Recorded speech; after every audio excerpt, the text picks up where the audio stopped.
राष्ट्रसंत सद्गुरू जनार्दन स्वामी मौनगिरीजी महाराज यांच्या पदस्पर्शाने पावन झालेल्या तपोभूमी अंदरसूल येथे जनार्दन स्वामींचे शिष्य दोन गुरुबंधू यांची 2 तास भेट झाली. नमस्कार, लोक9 न्यूजवर सर्व प्रेक्षकांचं स्वागत. चॅनलला सबस्क्राईब करा. व्हिडिओ आवडल्यास बेल आयकॉनचे बटन दाबून लाईक करा, शेअर करा.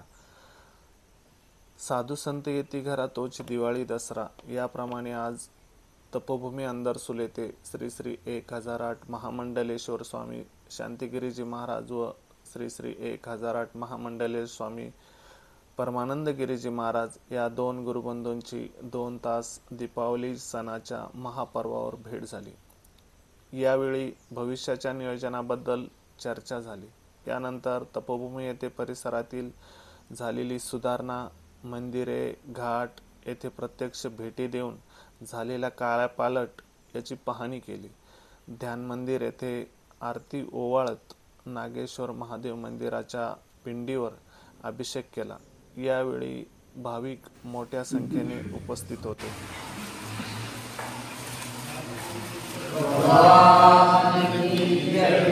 संत सद्गुरू जनार्दन स्वामी जय. महामंडलेश्वर जय. महामंडलेश्वर स्वामी शांती जय. प्रभा प्रेमदेव सर्व कार्य सर्वदा. आपल्या भारतीय संस्कृतीप्रमाणे दिवाळीचा उत्सव सुरू झालेला आहे. वर्षामध्ये अनेक सण येतात, मात्र या सणाचं वैशिष्ट्य आहे की हा सण 5 दिवस कंटिन्यू चालणार असतो. तसं पहिल्या दिवशी म्हणजे वसुबारस, नंतर धनत्रयोदशी, चौथं नरक चतुर्दशी, 5वं लक्ष्मीपूजन, 4थं आणि 5वं भाऊबीज, आणि भाऊबीज. अशा रीतीने बघा की या संस्कृतीचं वैशिष्ट्य म्हणजे की समाजामध्ये कसं आहे, समाजात प्रेम कसं वाढेल, आपले एकमेकाचे संबंध भाऊ बहिणीचे असतील हे संबंध कसे टिकतील, कसे त्यामुळे आदर्श निर्माण होईल, अशा अनेक भूमिका यातून बदलावर पाहायला मिळतात.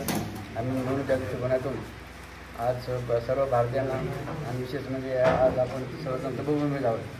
त्या तपोभूमीमध्ये बाबाजींनी 16 वर्ष एक वाटीभर दूध आणि एक लवंग तपश्चर्या केली. आणि तपश्चर्या केल्यानंतर बाबाजींना भगवान नागेश्वराने आदेश दिला. त्या आदेश दिला होता भगवान नागेश्वराने बाबाजींना की नागेश्वराचा जीर्णोद्धार कर बघा, असा आदेश कोणी दिला होता? प्रत्यक्ष नागेश्वर महादेवाने भगवंतांनी दिला होता. आणि त्यानुसार बघा बाबाजी या स्थानावरून जात्या गावाला गेले होते. असं बघा जीवनचरित्र बाबांच्या या परमार्थी मार्गाचं की एक आपण ज्याला म्हणतो मूळ ज्याला म्हणतो, सुरुवात ज्याला म्हणतो म्हणजे सुरुवात बाबांच्या परमार्थी मार्गाची सुरुवात. जसं बाबाजींना गुरुसुद्धा कुठे भेटले, या ठिकाणी बघा नागाबाबा भगवंताच्या रूपात आले होते. आणि तिथे बाबाजींना म्हणजे ती दीक्षा गुजारी दुसरी पूर्वी त्यांना ती दीक्षा दिली जाणत होती. मात्र बाबा नेमकी त्यावेळेला बाबाजी नागेश्वर मंदिरामध्ये आले आणि नागाबाबा म्हटले आहो मोहनी आहो की, आणि तेव्हा मोहनगिरी बघा बाबाजींना संन्यासी नाव देण्यात आलं. अशा अनेक बघा या ठिकाणचं महत्त्व अत्यंत बघा अत्यंत महत्त्वाचं आहे. अशा भूमीमध्ये आपण या ठिकाणी एकत्र आलेला असताना या भूमीचा महिमा वाढावा आणि आमचे गुरुबंधू असलेले श्री 1008 महामंडलेश्वर स्वामी परमानंदगिरी महाराज हे त्यांच्या माध्यमातून इथल्या सर्व मंडळींनी या तपोभूमीचं महिमा कसा वाढेल असाही या ठिकाणी प्रयत्न करून या प्रयत्न या ठिकाणी करत आहेत.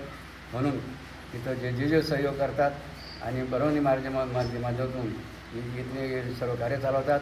मग सर्व कार्यावरून आपण अंधश्रद्धांचं करूया आणि या दिवाळीच्या सर्वांना ही दिवाळी आनंदाची आणि भरभराटी जावं हीच आपण या बाबांच्या चरणी प्रार्थना करूया.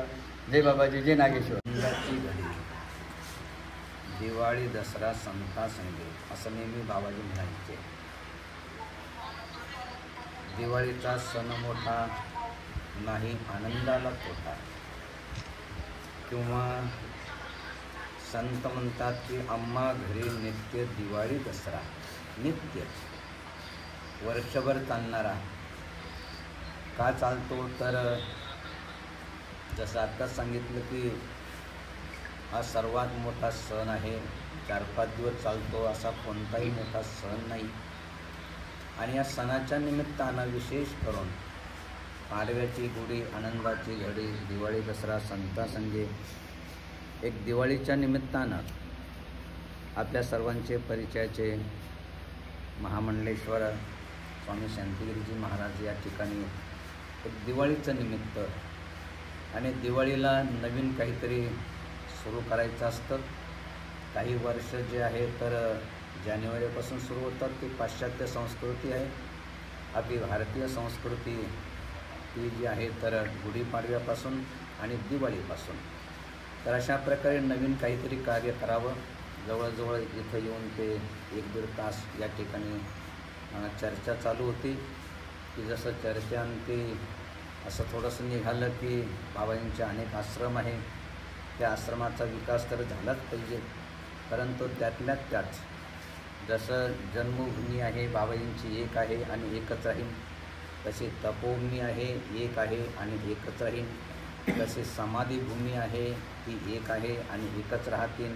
आश्रम आतापर्यंत अनेक बनवले बाबाजींनी आणि आपणही अजून पुढं बनवायचे, अनेक बनत राहतील. परंतु या 3 भूमी जी आहे तर त्या एक आणि एकच राहतील. या दृष्टीनं येणाऱ्या पिढीसाठी आपल्याला काय करता येईल तर अशा प्रकारे ही बाबाजींनी जे आपण जसं त्यांचा महिमा केवळ महाराष्ट्रापुरता नाही तर त्यांना जे आहे तर भारत सरकारने त्यांच्या कार्याची, त्यांच्या निष्काम कर्मयोगाची जी एक नोंद घेतली आणि त्याप्रमाणे त्यांना राष्ट्रसंत म्हणून संबोधल्या गेलं.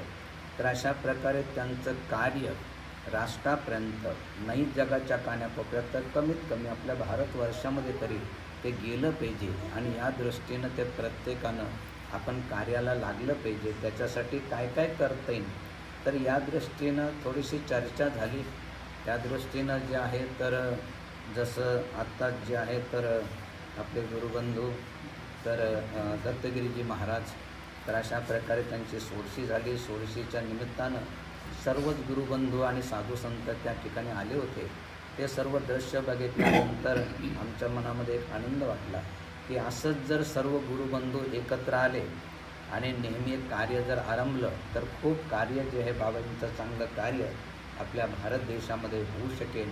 आणि या दृष्टीनं जसं की भगवंत कशाचे भुकेले असेल तर जसं की साधू जसं भगवंत कशाचे भुकेले असेल तर भगवंत एकाच भावनेचे भुकेले आहेत, ते म्हणजे थोर प्रेमाचा भुकेला आजची दुष्काळ तयाला. भगवंत भुकेचे ज्याप्रमाणे भुकेले त्याप्रमाणे साधू भूका भावका धनका भूका नाही, धनका भूका जो फिरे हो तो साधू नाही. साधू संत जगामध्ये भ्रमण करतात पैसे जोडण्यासाठी नाही. जसं आता चर्चा झाली की आपल्यापेक्षा तर टाटा बिर्ला खूप पैसे जोडतात, परंतु तेवढे तर आपण काही जोडू शकणार नाही. परंतु आपण जे आहे समाजाच्या उत्थानासाठी जसं बाबाजी गावोगाव प्रवचन करायचे कशासाठी, बुडते हे जन देखवे ना डोळा म्हणून कनवळा येतो आम्हा. अशा प्रकारची आपली जी भारतीय संस्कृती आहे ही परंपरा जशी या ठिकाणी नागाबाबांनी तपश्चर्या केली त्यांच्यापासून आपल्या सर्वांचे बाबाजी त्यांनी प्रेरणा घेतली आणि त्यांच्यापासून हे एवढे शिष्य जे आहे तर त्यांना लाभले, त्यांच्यापासून साधना करून घेतली. अशीची परंपरा पुढे देखील चालू राहिली पाहिजे. या दृष्टीनं आपल्याला काय करता येईल याचा विचार विमर्श जे आहे तर या ठिकाणी झाला.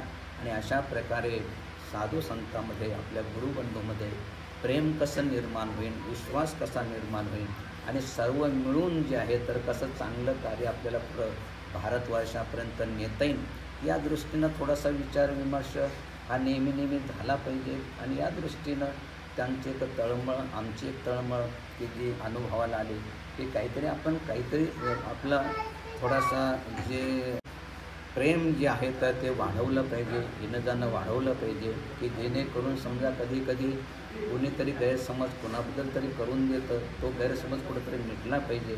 आणि आपल्याबद्दल एक प्रेम प्रत्येकामध्ये असलं पाहिजे की जेणेकरून खरा तो एकती धर्म जगाशी अर्पावे प्रेम, या दृष्टीनं आपल्या भारतीय संस्कृतीसाठी आपल्याला काय करता येईल याचा थोडंसं जवळजवळ 1.5-2 तास या ठिकाणी चर्चा झाली. तर या दृष्टीनं जसं दिवाळीचा सण मोठा नाही आनंदाला तोटा, तर अशा प्रकारे दिवाळीचा सण प्रत्येकाला या ठिकाणी आनंदाचा, सुखमय, शांतीचा आणि आध्यात्मिक क्रांतीचा जाऊ, अशा प्रकारे बाबाजींच्या चरणी, नागेश्वराच्या चरणी या ठिकाणी प्रार्थना आहे. तर तीच प्रार्थना आपण सर्वांनी करावी ही विनंती आहे.